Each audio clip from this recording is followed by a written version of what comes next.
থানা পুলিশ এই চাঁদপুরের ব্যাপারে মন্ত্রণালয় থেকে ব্যবস্থা গ্রহণ করানো হবে, অর্থাৎ এই চাঁদপুরকে অপসারণ করানো হবে।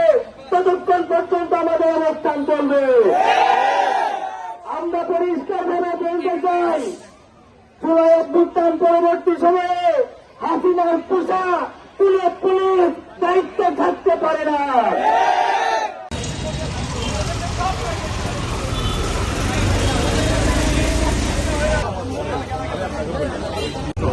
তাই যে ওসির নেতৃত্বে আজকে এই পটিয়াখালী হামলা সংঘটিত হয়েছে, সে ওসির বিরুদ্ধে ব্যবস্থা গ্রহণ করতে হবে এবং যে সকল পুলিশ সদস্য এই হামলার সাথে সরাসরিভাবে সম্পৃক্ত ছিল তাদের ব্যাপারেও সিদ্ধান্ত গ্রহণ করতে হবে।